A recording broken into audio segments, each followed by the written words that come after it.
তো বন্ধুরা, চলে এলাম আজকে নতুন এক ভিডিও। ইউজির যে ফার্স্ট সেমিস্টারে কল্যাণ ইউনিভার্সিটির হিস্টোরি মাইনরের পরীক্ষা আজকে ছিল সেকেন্ড হাফে, তারই উত্তরপত্র নিয়ে আজকের আমার ভিডিও। তো তোমরা সবাই বাড়ি চলে এসেছো এখন, তাই আমি উত্তরপত্রটা দিতে চাইছি। তোমরা মিলিয়ে নাও তোমাদের প্রশ্নের কেমন উত্তর দিয়েছো, কতটা করেছো। তো চলো শুরু করি আজকের ভিডিওটা। প্রথমত 40 মার্কসের টোটাল পরীক্ষা ছিল, সেখানে আমাদের দিয়েছিল তোমার প্রথমত পাঁচটা এসে কিউ করতে হবে, ছিল অনেক কয়টা বিকল্প হিসেবে। তো পাঁচটার মধ্যে তোমরা প্রথম কোয়েশ্চেন দেখতে পাচ্ছ। প্রথম কোয়েশ্চেন রয়েছে, what do you mean by neolithic culture, বা নব্যপ্রস্তর সংস্কৃতি বলতে কী বোঝো। দেখো, আমি উত্তর লিখেছি কি, নব্যপ্রস্তর সংস্কৃতি বলতে বোঝায় প্রস্তর যুগের শেষ পর্যায়ে, যখন মানুষ কৃষিকাজ শুরু করে, পশুপালন করত এবং পালিশ করা প্রস্তর অস্ত্র ব্যবহার করত। মানে এক কথায় কি বলছে, অর্থাৎ নব্যপ্রস্তর যুগ হলো যে 3টা প্রস্তর যুগ রয়েছে, সেই 3টা প্রস্তর যুগের শেষ যুগ, যেখানে মানুষ কৃষি পদ্ধতির আবিষ্কার করে, উন্নত মসৃণ তীক্ষ্ণ যন্ত্রপাতি ব্যবহার করে। এবার দেখো দ্বিতীয় প্রশ্ন লেখা আছে, who wrote Arthashastra, what is the subject matter of this book. অর্থাৎ কে অর্থশাস্ত্র লিখেছে এবং এর বিষয়বস্তুটাই বা কী। উত্তর দেখো, অর্থশাস্ত্র লিখেছে কৌটিল্য বা চাণক্য। এই গ্রন্থে রাজনীতি, প্রশাসন, অর্থনীতি, যুদ্ধনীতি, রাজশাসনের কথা বলা হয়েছে। অর্থাৎ যে মৌর্য যুগের রাজনীতি, বিভিন্ন যুদ্ধ পরিচালনার নীতি ইত্যাদি সমস্ত কিছুই ছিল এর বিষয়বস্তু। চলো নেক্সট কোয়েশ্চেন আমাদের রয়েছে, who wrote Nasik Prashasti, what does it depict.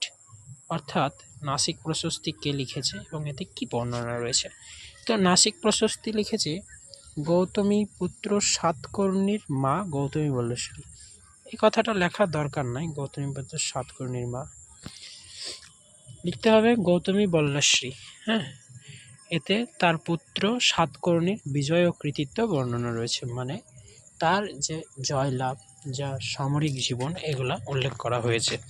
তো চলো পরের প্রশ্ন আছে, write two features of Gandhara art, মানে গান্ধার শিল্পের দুটি বৈশিষ্ট্য। দেখো ফার্স্ট কি লিখেছি, গান্ধার শিল্পে গ্রিক, রোমান ও ভারতীয় শৈলীর সংমিশ্রণ, বুদ্ধদেবকে মানব আকৃতিতে বাস্তব ধর্মীভাবে উপস্থাপন করা হয়েছে।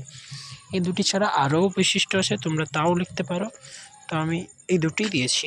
তো পরে কোয়েশ্চেন দেখো, what is Bhukti and what was a ruler of Bhukti called, মানে ভুক্তি কি আর ভুক্তির একটা শাসককে কি বলা হয়। তো ভুক্তি দেখো কি লেখা আছে উত্তর, ভুক্তি হলো একটা প্রশাসনিক বিভাগ বা প্রদেশ, এর শাসককে বলা হয় উপরিক। কি বলা হয়? উপরিক।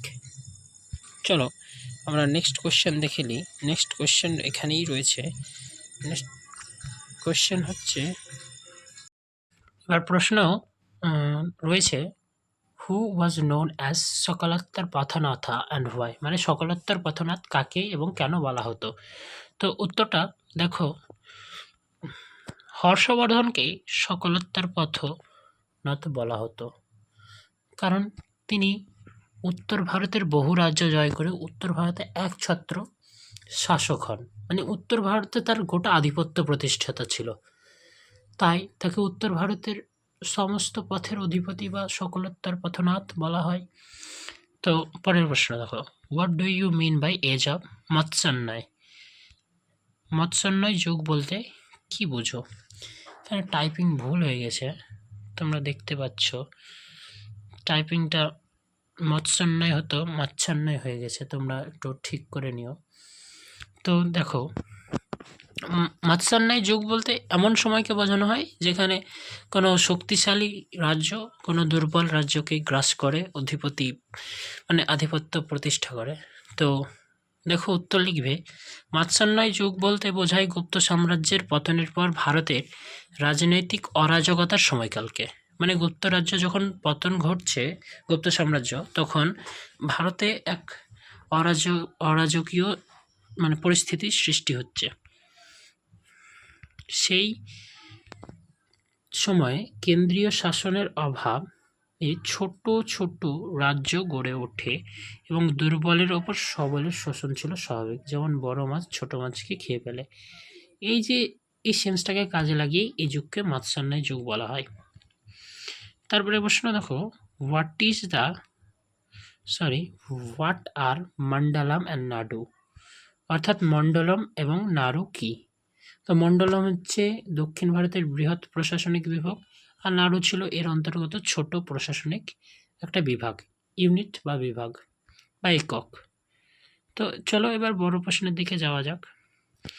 তো বড় প্রশ্ন দেখো, 5 নম্বরের 4টে রয়েছে, দুটি করতে হবে। 5 নম্বরের 4টির মধ্যে দুটো করতে হবে।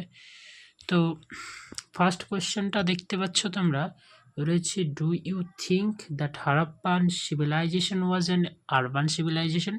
অর্থাৎ তুমি কি মনে করো যে হরপ্পা সভ্যতা একটা নগর সভ্যতা ছিল?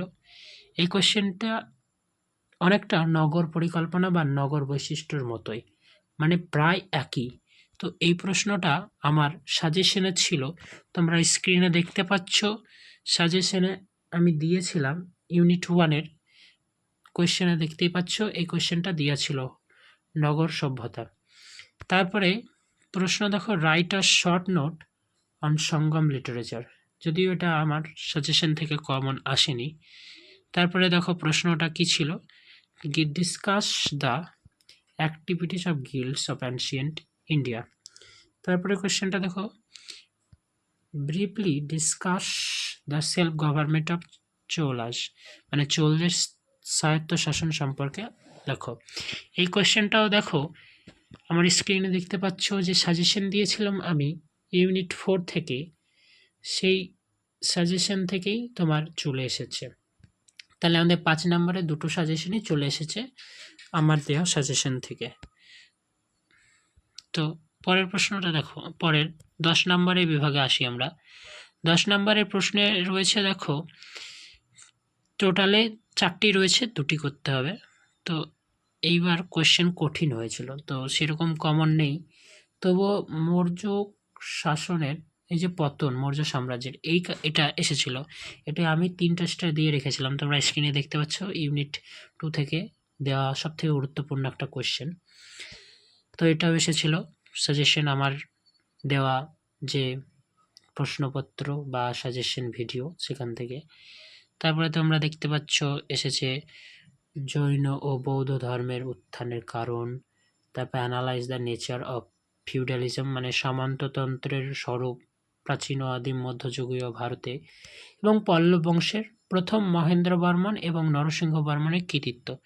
তো যাই হোক, সবের ওপর কোয়েশ্চেন কিন্তু আজকে যে হয়েছিল সেটা যথেষ্ট সহজ ছিল না, একটু টাফ ছিল। যদিও বা শর্ট কোয়েশ্চেন এবং 5 নম্বরের কোয়েশ্চেনগুলো সহজ ছিল, কিন্তু 10 নম্বরের কোয়েশ্চেনগুলো সাজেশন কিন্তু সেরকম পাওয়া যায়নি, অর্থাৎ কঠিনই ছিল ধরতে গেলে। তো এই ছিল ভিডিও। তো দেখা হচ্ছে নতুন কোনো ভিডিওতে। চ্যানেলে যদি নতুন হয় সাবস্ক্রাইব করে দিও। Thank you for your support.